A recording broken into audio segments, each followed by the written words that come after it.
Hi అండి, namaste. Welcome to SI social content అండి. Intermediate classes for TET and DSC అండి. So polity అండి, first year. So 6th వరకు అయిపోయినాయి అండి చాప్టర్స్, హక్కులు విధులు. సో 7th చాప్టర్ అండి, పౌరసత్వం. పౌరసత్వం భావన మరియు చరిత్ర, పౌరసత్వం రకాలు, పౌరసత్వం పొందే విధానాలు, పౌరసత్వాన్ని కోల్పోవడం, ఉత్తమ పౌరుల లక్షణాలు. ఓకే అండి, పరిచయం చూసుకుందామండి. పౌరసత్వం అనేది ప్రజాస్వామ్య రాజ్యాలలో నివసించే వ్యక్తుల ప్రత్యేక హక్కు. పౌరసత్వం వ్యక్తికి, సార్వభౌమ రాజ్యానికి లేదా జాతికి సంబంధించిన న్యాయపర సంబంధం లేదా హోదాయే పౌరసత్వం. ఏంటి ఇక్కడ పౌరసత్వం అనేది? ఏంటి ఇక్కడ? వ్యక్తికి, సార్వభౌమ రాజ్యానికి లేదా జాతికి సంబంధించిన న్యాయపర సంబంధం లేదా హోదాయే పౌరసత్వం. బాధ్యతలతో కూడిన ప్రత్యేక స్వేచ్ఛ కలిగి ఉండటం అన్న భావన పౌరసత్వంలో ఉంటుంది. తమ దేశ పౌరసత్వం కలిగి ఉండడం వ్యక్తి విశేషాధికారం. అంటే ఎవరి దేశం అయితే అంటే దేశం ఉంటుంది కదా, తమ యొక్క దేశం పట్ల పౌరసత్వం కలిగి ఉండడం అనేది విశేషమైన అధికారం అన్నమాట. ఓకేనా? తమ దేశ పౌరసత్వం కలిగి ఉండడం వ్యక్తి విశేషాధికారం. గౌరవప్రదమైనది. నిర్దేశిత హక్కులు, బాధ్యతలు, విధులను పౌరులు కలిగి ఉంటారు. ఏంటి ఇక్కడ? హక్కులను, నిర్దేశిత హక్కులు, బాధ్యతలు, విధులను పౌరులు కలిగి ఉంటారు. దేశంలో నివసిస్తున్న విదేశీయులు, పౌరులు కాని వారికి ఈ హక్కులు పాక్షికంగా లేదా పూర్తిగా నిరాకరించబడతాయి. అంటే మన దేశంలో నివసించే విదేశీయులు ఎవరైతే ఉంటారో వారికి పౌర హక్కులు అనేటివి పాక్షికంగా కానీ, అంటే పరిమితంగా కానీ లేదా పూర్తిగా కానీ నిరాకరించబడతాయి. సాధారణంగా ఓటు హక్కు, ప్రభుత్వ పదవులను నిర్వహించే హక్కులు పౌరులకు మాత్రమే గల విశేష అధికారం. ఓకేనా అండి? ఒక దేశంలో జరిగే ఎన్నికలకు ఆ దేశంలో ఉన్న పౌరులు మాత్రమే ఓటుకు కల్పించబడుతుంది. ఆ విధంగా అనమాట. అదే సందర్భంలో దేశం పట్ల విధేయత కలిగి ఉండడం, పన్నులు చెల్లించడం, సైనిక సేవలు అందించడం మొదలగునవి. ఓకేనా? పన్నులు చెల్లించాలి, సైనిక సేవలు కూడా అందించాలి. దేశం పట్ల పౌరుని బాధ్యతలు, జాతీయత విశేష రూపమే పౌరసత్వం. అంతర్జాతీయ శాసనం ప్రకారం పౌరసత్వం అంటే రాజ్యం నుంచి రక్షణ పొందే అర్హత గల వ్యక్తులు. ఓకేనా అండి? రాజ్యం నుంచి రక్షణ పొందే అర్హత గల వ్యక్తులు. పౌరులు ఒక దేశం యొక్క చట్టబద్ధమైన సభ్యుడు. ఇక్కడేంటి? పౌరులు అనేవాళ్ళు ఒక దేశం యొక్క చట్టబద్ధమైన సభ్యుడు. ఇది నా దేశం అనుకోవడానికి పూర్తి హక్కు కలిగి ఉంటాడు. ప్రతి పౌరుడు రాజ్యంలో న్యాయబద్ధమైన సభ్యునిగా కొనసాగుతూ రాజ్యంలోని అన్ని హక్కులను కలిగి ఉంటాడు. వ్యక్తి రాజ్యంతో పూర్తి స్థాయిలో రాజకీయ సంబంధం కలిగి ఉండి రాజ్యానికి శాశ్వత విధేయత చూపిస్తూ ఉండే వ్యక్తులు రాజ్యం లేదా జాతి మధ్య సంబంధం చూపేదే పౌరసత్వం. ఓకేనండి? ఓకే, ఈజీనే ఉందండి. నెక్స్ట్, పౌరసత్వం భావన మరియు చరిత్ర. గ్రీకు నగర రాజ్యాలలో పౌరసత్వం అన్న భావన ఆరంభమయ్యింది. ఎక్కడ? గ్రీకు నగర రాజ్యాలలో. గ్రీకులు అందరికీ పౌరసత్వం కల్పించడం లేదు. ఓకే, కల్పించలేదు. ఉదాహరణకు మహిళలు, బానిసలు వీళ్ళు కల్పించలేదన్నమాట. రోమన్ నగరంలో నివాసితులు స్వాధీనం చేసుకున్నారు. అంటే ఇక్కడ ఏంటి? రోమన్ నగరంలో నివాసితులు స్వాధీనం చేసుకున్నవారు. ఓకే, తమలో కలుపుకున్న వారి మధ్య తేడా చూపించే భావనతో పౌరసత్వాన్ని ఉపయోగించారు. 18వ శతాబ్దంలో ముఖ్యంగా అమెరికా, ఫ్రెంచ్ విప్లవాల తర్వాత ఆధునిక పౌరసత్వ భావన స్పష్టమవుతూ వచ్చింది. ఎప్పుడు? 18వ శతాబ్దం తర్వాత అమెరికా, ఫ్రెంచ్ విప్లవాల తర్వాత ఆధునిక పౌరసత్వ భావన అనేది స్పష్టమవుతూ వచ్చిందనమాట. నెక్స్ట్, ఇతర దేశాల పౌరులను వివాహం చేసుకొని స్త్రీకి ఆ దేశ పౌరసత్వం లభిస్తుందన్న సూత్రం మొదటి ప్రపంచ యుద్ధంలో సమస్తం అయ్యే వరకు కొనసాగింది. అంటే ఇక్కడ ఏంటి? విదేశాల యొక్క పౌరుని వివాహం చేసుకున్న స్త్రీ ఎవరు ఉంటారో ఆమెకి ఆ దేశంలో పౌరసత్వం లభిస్తుందని ఈ సూత్రమే మొదటి ప్రపంచ యుద్ధం సమస్త అంతమయ్యే వరకు ఇది కొనసాగిందనమాట. ఈ విధానం ప్రకారం భార్య, పిల్లలు, కుటుంబం, యజమానిగా భర్త, తండ్రి జాతీయతను తాము పంచుకునేవారు.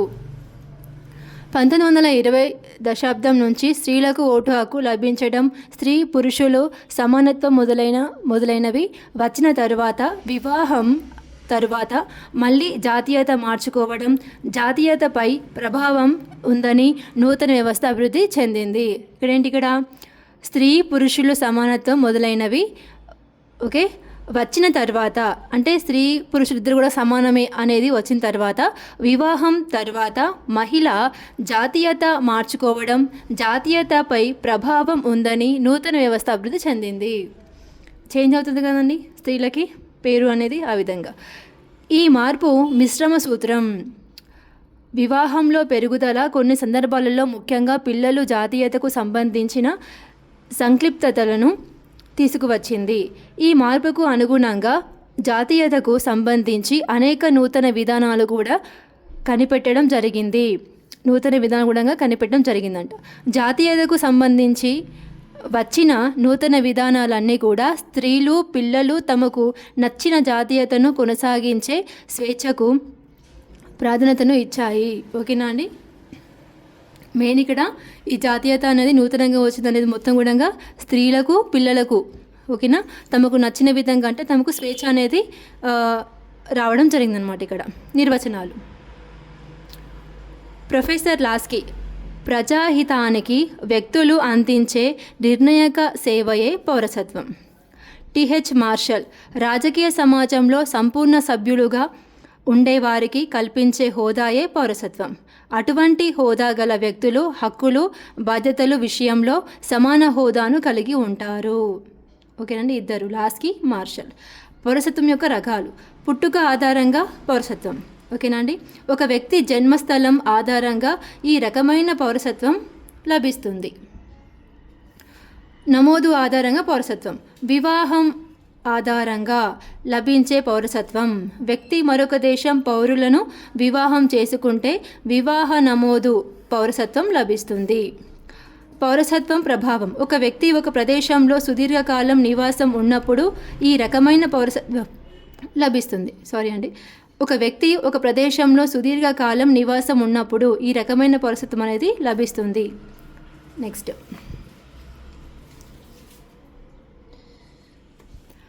పౌరసత్వం పొందే విధానాలు. పౌరసత్వం 2 పద్ధతుల ద్వారా సంక్రమిస్తుంది. 1 సహజమైనవి, 2 సహజీకృతమైనవి. ఈ 2 పద్ధతులను కింద అధ్యయనం చేయడమైనది. పౌరసత్వం పొందే విధానాలు. సహజ పౌరసత్వం, సహజీకృత పౌరసత్వం. ఇక్కడ మళ్ళీ బంధుత్వం లేదా రక్త సంబంధం, ప్రదేశం లేదా జన్మించిన ప్రదేశం. నెక్స్ట్, నివాసం, విధేయత, సంపద లేదా పెట్టుబడి, సేవలు, సత్ప్రవర్తన. ఓకేనా అండి? అంటే ఈ సహజ పౌరసత్వం మళ్ళీ ఇక్కడ 2 రకాలు. బంధుత్వం లేదా రక్త సంబంధం, ప్రదేశం లేదా జన్మించిన ప్రదేశం. నెక్స్ట్, సహజీకృతం ఏముంది ఇక్కడ? నివాసం, విధేయత, సంపద లేదా పెట్టుబడి, సేవలు, సత్ప్రవర్తన. ఓకేనండి, ఇదన్నమాట. ఎవరికి పౌరసత్వం ఇవ్వాలనే విషయంపై ప్రతి దేశానికి తమ సొంత నిబంధనలు, ప్రమాణాలు ఉంటాయి.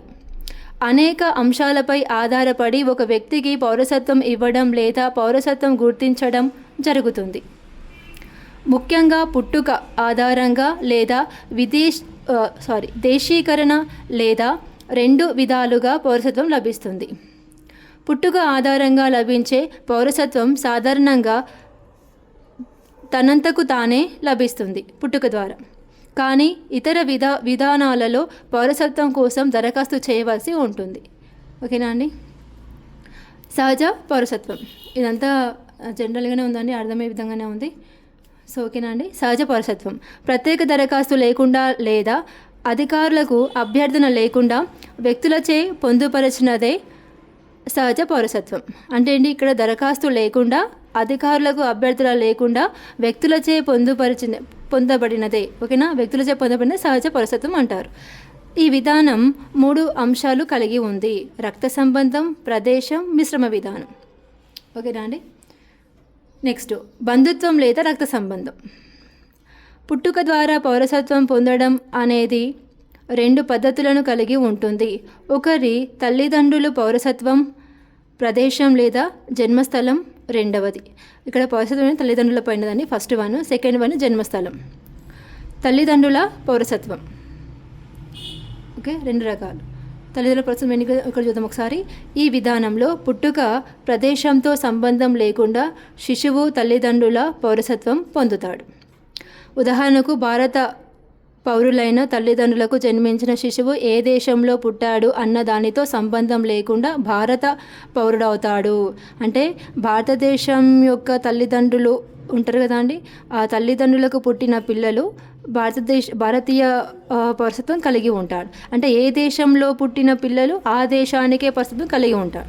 ఓకేనా, ఆ ప్రదేశం ఏదైనా కానివ్వండి, పుట్టిన ప్రదేశం ఏదైనా కానివ్వండి, కాకపోతే ఆ ఇండియాకి సంబంధించిన పేరెంట్స్ అయితే ఇండియా పౌరసత్వం కలిగి ఉంటారు. ప్రాచీన కాలంలో ఈ విధానం అత్యధిక దేశాలు పాటించాయి. ఈ రోజుకు ప్రపంచంలో అనేక దేశాలు ఈ విధానాన్ని పాటిస్తున్నాయి. శిశువు తల్లి లేదా తండ్రి లేదా ఇద్దరు ఒక రాజ్య పౌరులైనప్పుడు తల్లిదండ్రుల పౌరసత్వం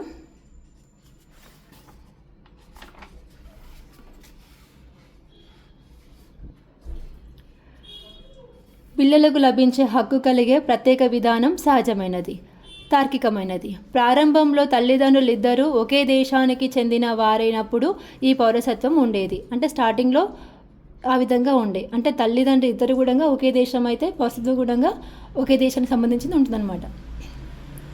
20వ శతాబ్దం తర్వాత స్త్రీ పురుష సమానత్వ భావన స్థిరపడడం వల్ల 20వ శతాబ్దం తర్వాత ఏమైంది, ఇక్కడ స్త్రీ పురుష సమానత్వ భావన అనేది స్థిరపడడం వల్ల తల్లిదండ్రులలో ఏ ఒక్కరి పౌరసత్వం ఆధారంగా కూడా విదేశాలలో పుట్టిన పిల్లలకు తల్లిదండ్రులు పౌరసత్వం లభిస్తుందని విధానం అమలులోకి వచ్చింది. ఓకేనా అండి. ప్రదేశం లేదా జన్మస్థలం. ఈ విధానం ప్రకారం తల్లిదండ్రుల పౌరసత్వం ఆధారంగా కాకుండా పుట్టిన ప్రదేశం ఆధారంగా పౌరసత్వం నిర్ణయించబడుతుంది. ప్రదేశం లేదా జన్మస్థలం. ఇక్కడ ఏంటి, తల్లిదండ్రుల పౌరసత్వం ఆధారంగా కాకుండా పుట్టిన ప్రదేశం ఆధారంగా పౌరసత్వం నిర్ణయించబడుతుంది. ప్రదేశం ఆధారంగా పౌరసత్వం అన్న విధానం మధ్యయుగ కాలంలో అమలులో ఉండేది. ఈ విధానానికి ప్రస్తుతం అంతగా ప్రాచుర్యం లేదు. ప్రస్తుతం ఈ విధానం అర్జెంటీనా దేశంలో అమలులో ఉంది. ఓకే, ప్రదేశం లేదా జన్మస్థలం ద్వారా అమలులో ఉన్న దేశం ఏది అంటే, పౌరసత్వం అమలులో ఉన్న దేశం ఏది అంటే అర్జెంటీనా. ఓకేనా అండి. నెక్స్ట్ మిశ్రమ సూత్రం. తల్లిదండ్రులు, పౌరసత్వం, జన్మస్థలం 2 విధానాల మిశ్రమ విధానం ఆధారంగా పౌరసత్వం లభించడమే 3వ విధానం. ప్రస్తుత ప్రపంచంలో అనేక దేశాలు మిశ్రమ పౌరసత్వ విధానం పాటిస్తున్నాయి. ఉదాహరణకు బ్రిటన్, అమెరికా, ఫ్రాన్స్ దేశాలు ఒకే సమాజంలో పై విధానాలను పాటిస్తున్నాయి. ఈ విధాన ఫలితంగా బహుళ పౌరసత్వం అన్న సమస్య ఉత్పన్నమైనది. ఉదాహరణకు బ్రిటిష్ పౌరులైన తల్లిదండ్రులకు అమెరికాలో జన్మించిన శిశువు జన్మస్థలం ఆధారంగా అమెరికా పౌరుడయి, తల్లిదండ్రుల పౌరసత్వం ఆధారంగా శిశువు బ్రిటిష్ పౌరుడవుతారు. ఓకేనా అండి, అర్థమైంది అనుకుంటున్నా ఇదంతా కూడా. అంటే ఇక్కడ బ్రిటిష్ పౌరులైన వాళ్ళంటే వారు తల్లిదండ్రులు, బ్రిటిష్కి సంబంధించిన వారు బ్రిటిష్. ఓకే, తల్లిదండ్రులు. నెక్స్ట్ జన్మస్థలం ఎవరికి ఇచ్చారు, ఇక్కడ జన్మస్థానం ఎక్కడుంది, ఇక్కడ అమెరికా. ఓకే, ఇది శిశువు. ఓకే, శిశువుకి ఇచ్చారు. ఓకేనా. ఇప్పుడు ఏమైంది, ఇక్కడ ఆధారమైంది. అమెరికా పౌరుడయ్యి తల్లిదండ్రుల పౌరసత్వం ఆధారంగా శిశువు బ్రిటిష్ పౌరుడవుతాడు. ఇక్కడనేమో ఈ శిశువేమో అమెరికా పౌరసత్వం పొందుతాడు. తల్లిదండ్రుల పట్ల మళ్ళీ ఇతనే ఇక్కడ ఏమవుతాడు, బ్రిటిష్ యొక్క పౌరుడవుతాడు అనమాట. సో ఆ విధంగా పౌరసత్వం అనేది ఇక్కడ అమెరికాలో ఉంటుంది, తల్లిదండ్రుల పేరెంట్స్ తరపున బ్రిటన్లో కూడా ఉంటుందన్నమాట. సో ఆ విధంగా ఆధునిక కాలంలో నిర్ణీత వయసు వచ్చిన తర్వాత తనకు ఇష్టమైన పౌరసత్వాన్ని ఎంపిక చేసుకునే స్వేచ్ఛ శిశువుకి కల్పించడం ద్వారా ఈ సమస్యను ఆధునిక దేశాలు అధిగమించాయి. సో ఇప్పుడు పుట్టిన ఈ శిశువు ఉన్నాడు కదా అండి, ఈయనకి ఇష్టం ఉన్నప్పుడు సో ఈయనకి ఇష్టమైన పౌరసత్వాన్ని ఎంచుకోవచ్చు. ఓకేనా. తర్వాత దేశీయ శాఖ లేదా విదేశీ పౌరులకు పౌరసత్వం.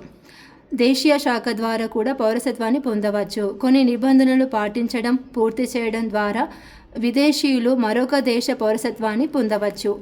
తమ దేశంలో రాజకీయ ఆశ్రయం పొందినవారు చట్టబద్ధంగా తమ దేశంలోకి ప్రవేశించి తమ దేశంలో నివసించడానికి అనుమతి పొంది నిర్ణీత కాలం తమ దేశంలో నివసించిన వారికి సాధారణంగా ఆ దేశాలు తమ పౌరసత్వాన్ని కల్పిస్తాయి. ఇస్తాయి. ఓకేనా అండి. ఇది కూడా. సో ఫర్ ఎగ్జాంపుల్ దీనికి మదర్ తెరిసా అనుకుంటాను నేను. ఓకేనా. ఓకే.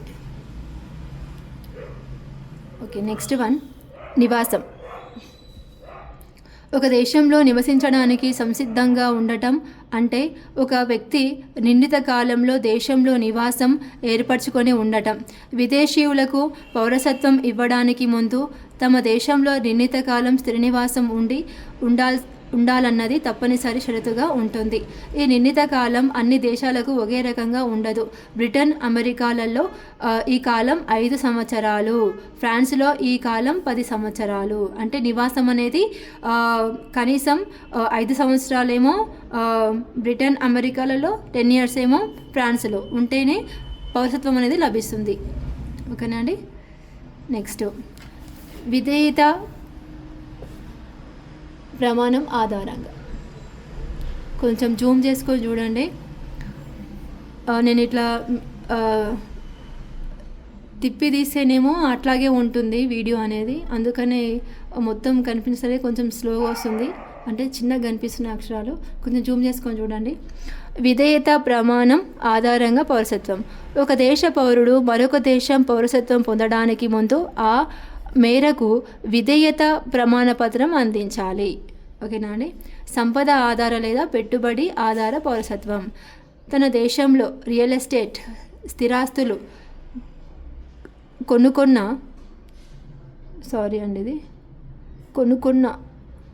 కొనుగోలు చేసిన విదేశీయులకు వారు కోరుకుంటే కొన్ని దేశాలు పౌరసత్వాన్ని అందిస్తాయి. పాస్పోర్టు, పౌరసత్వం పొందడానికి ధనవంతులు ఇతర దేశాలలో ప్రభుత్వ బాండ్లు లేదా నేరుగా డబ్బును విరాళం ఇవ్వడం లేదా స్థిరాస్తి వ్యాపారాల్లో పెట్టుబడులు పెట్టడం మొదలైనవి చేస్తారు. సో వ్యాపారం పరంగా. ఉదాహరణకి బ్రిటన్లో నిర్ణీత మొత్తం పెట్టుబడి పెట్టడం ద్వారా బ్రిటిష్ పౌరసత్వం పొందవచ్చు. ఈ విధానం ద్వారా పౌరసత్వం పొందడం అన్నది పరిమితంగా ఉంటుంది. చట్టబద్ధమైనప్పటికీ ఈ విధానం వివాదాస్పదంగా విధానంగా భావిస్తారు. ఓకేనా అండి. నెక్స్ట్, సేవలు పౌర లేదా సైనిక రంగంలో. దేశాలలో యోగ్యవంతమైన సేవలు అందించిన విదేశీయులకు పౌరసత్వ హక్కులను కల్పించడం జరుగుతుంది.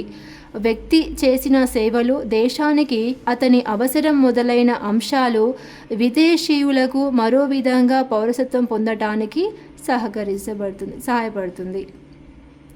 ఓకేనండి. వివాహం. ఒక వ్యక్తి మరో దేశపు పౌరునితో వివాహం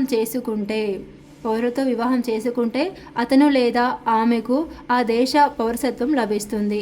సాధారణంగా మహిళలు ఇతర దేశాల పౌరులను వివాహం చేసుకుంటే ఆమెకు ఆ దేశ పౌరసత్వం లభిస్తుంది. ఉదాహరణకు బ్రిటిష్ పౌరసత్వం కలిగిన మహిళ భారతదేశ పౌరసత్వాన్ని వివాహం చేసుకుంటే ఆమెకు భారత పౌరసత్వం లభిస్తుంది. జపాన్ పౌరసత్వం కలిగి ఉన్న మహిళ ఇతర దేశ పౌరుని వివాహం చేసుకుంటే ఆమె తన జపాన్ పౌరసత్వం కోల్పోదు. జపాన్ పౌరురాలిని వివాహం చేసుకున్న ఇతర దేశాల భర్తకు జపాన్ పౌరసత్వం లభిస్తుంది. సో ఆమెకు లభిస్తుంది, ఆయన కూడా లభిస్తుంది, ఇద్దరికి కూడా పౌరసత్వం లభిస్తుంది. ఓకేనా. సత్ప్రవర్తన విధేయతలతో ఒక వ్యక్తి పౌరసత్వాలను పొందవచ్చు.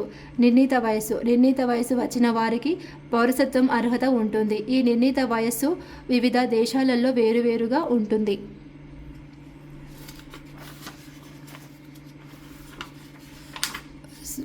అయిపోతుంది, కొంచెమే ఉందండి.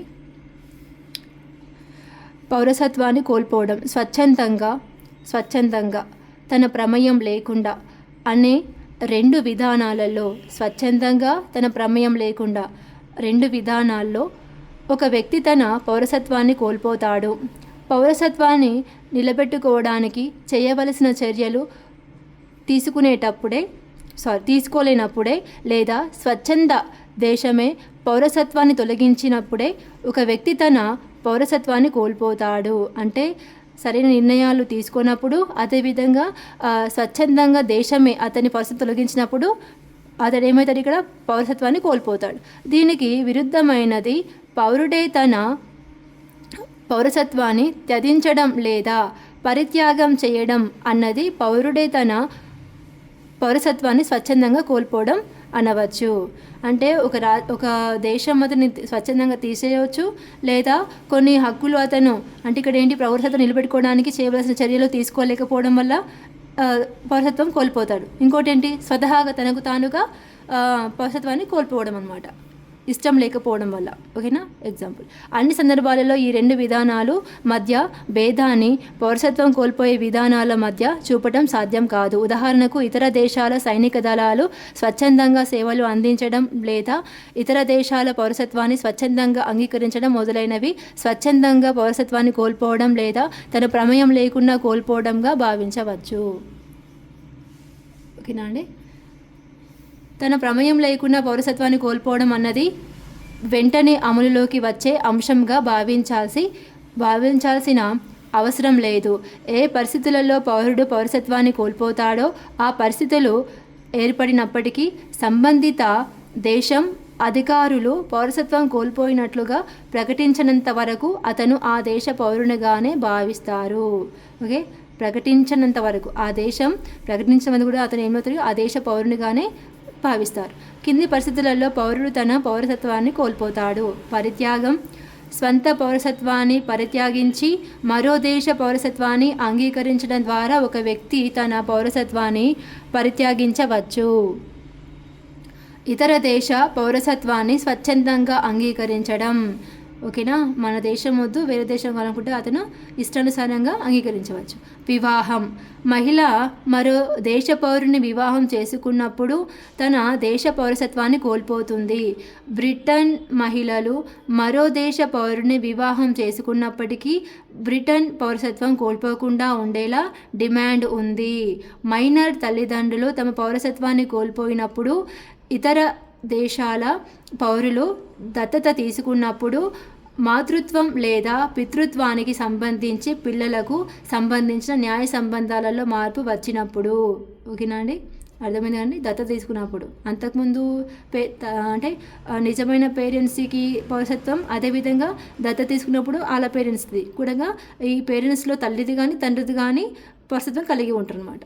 ఇతర దేశాలు సైనిక సేవలు, ఇతర దేశాల బిరుదులను అంగీకరించడం, ఇతర దేశాలకు సైనిక ఇతర నిషేధిత సేవలు అందించినప్పుడు, ఇతర దేశాల బిరుదులను అంగీకరించినప్పుడు, మళ్ళీ రిపీట్ అయిందండి ఇది, తమ పౌరుల పౌరసత్వాన్ని కొన్ని దేశాలు రద్దు చేస్తాయి. ఓకేనా అండి? ఇక్కడ ఏంటి ఇతర దేశాల బిరుదులను అంగీకరించడం, సేమ్ ఇగో ఇతర దేశాల బిరుదులను అంగీకరించడం, ఇతర దేశాలకు సైనిక ఇతర నిర్దేశిత సేవలు అందించినప్పుడు. సో ఇది ఒకటి రిపీట్ అయింది. తమ పౌరులకు పౌరసత్వాన్ని కొన్ని దేశాలు రద్దు చేస్తాయి. ఓకేనా అండి? ఇది అంగీకరించడం, అంగీకరించినప్పుడు. ఓకే, అంగీకరించినప్పుడు తన పౌరులకు పౌరసత్వాన్ని కొన్ని దేశాలు రద్దు చేస్తాయి, ఇతర దేశాలు. నెక్స్ట్, దీర్ఘకాలం దేశంలో నివసించకపోవటం. దీర్ఘకాలం లేదా శాశ్వతంగా ఇతర దేశాలలో నివసించడం వల్ల కూడా కొన్ని దేశాలలో పౌరసత్వాన్ని కోల్పోవడం. ఉదాహరణకు ఫ్రాన్స్ మరియు జర్మనీకి చెందిన పౌరులు 10 సంవత్సరాలు అంతకంటే అధికంగా తమ దేశంలో నివసించకపోతే తమ పౌరసత్వాన్ని కోల్పోతారు. నెక్స్ట్, దేశద్రోహం లేదా తీవ్ర నేరాలు. రాజద్రోహం, దేశద్రోహం సంఘటనలలో పాల్గొన్న వారు తమ పౌరసత్వాన్ని కోల్పోయే అవకాశం ఉంది. తప్పుడు సమాచారం ఆధారంగా పౌరసత్వాన్ని పొందడం, తప్పుడు పద్ధతుల ద్వారా దేశీకరణ పొందడం. ఉదాహరణకు మోసపూరిత వివాహ పద్ధతుల ద్వారా పౌరసత్వాన్ని పొందడం, ఇతర దేశాల పౌరసత్వాన్ని పొందే సమయంలో తమ దేశ పౌరసత్వాన్ని వదులుకోకపోవడం, దేశంలోని నిబంధనలు పాటించకపోవడం. ఉదాహరణకు జపాన్ పౌరులకు గల అదనపు పౌరసత్వాన్ని వారికి 22 సంవత్సరాల వయసు వచ్చేలోపు వదులుకోకపోతే వారు తమ పౌరసత్వాన్ని కోల్పోతారు. నిబంధనలు అన్నమాట. ఓకేనా? ఒక దేశానికి కొన్ని రూల్స్ అని ఉంటాయి కదండి, ఆ రూల్స్ పాటించకపోవడం వల్ల కూడా ఈ పౌరసత్వాన్ని కోల్పోతారు. ద్వంద్వ పౌరసత్వం, ఏక పౌరసత్వం. భారత పౌరులు ఇతర దేశాల పౌరసత్వాన్ని అంగీకరించరాదు. భారత పౌరులు ఇతర దేశాల పౌరసత్వాన్ని అంగీకరించరాదు. ఇతర దేశాల పౌరులు భారత పౌరసత్వం తీసుకోవడానికి వీలు లేదు. దీన్ని ఏక పౌరసత్వం అంటారు. మన దేశం పౌరసత్వం మనకే, వేరొకరికి అవకాశం లేదు. ఒకే సమయంలో రెండు పౌరసత్వాలను కలిగి ఉండటాన్ని ద్వంద్వ పౌరసత్వం, కొన్నిసార్లు ద్వంద్వ జాతీయత అంటారు.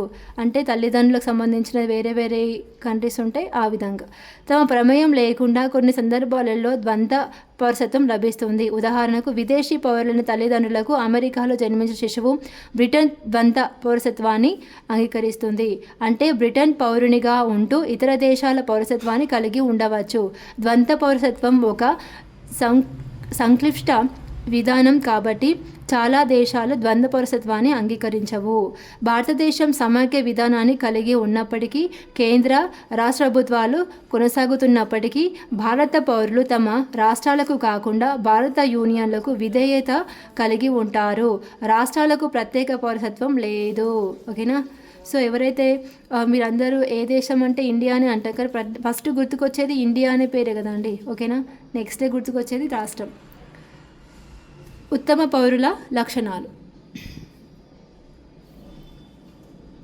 ఓకేనా? ఉత్తమ లక్షణాలు: దేశ శాంతి భద్రతల పట్ల విధేయత కలిగి ఉండటం, దేశాల చట్టాల పట్ల పౌరులు తప్పనిసరిగా విధేయత కలిగి ఉండాలి. అలా ఉన్నప్పుడే దేశంలో శాంతి భద్రతలు కొనసాగుతాయి.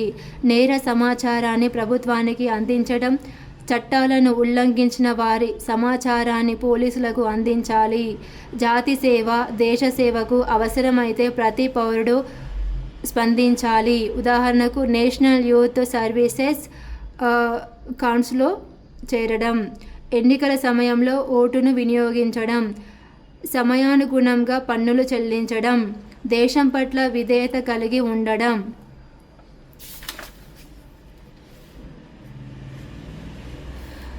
జాతీయ చిహ్నాల పట్ల గౌరవభావాన్ని కలిగి ఉండడం. ఉదాహరణకు జాతీయ పతాకం, కరెన్సీ, న్యాయస్థానాలు మొదలగునవి. ఓకే అండి, ఇది అండి ఈరోజు లెసన్ 7th క్లాస్ అండి. సో పౌరసత్వం. థ్యాంక్ యూ అండి. Thank you so much for watching అండి. Thank you.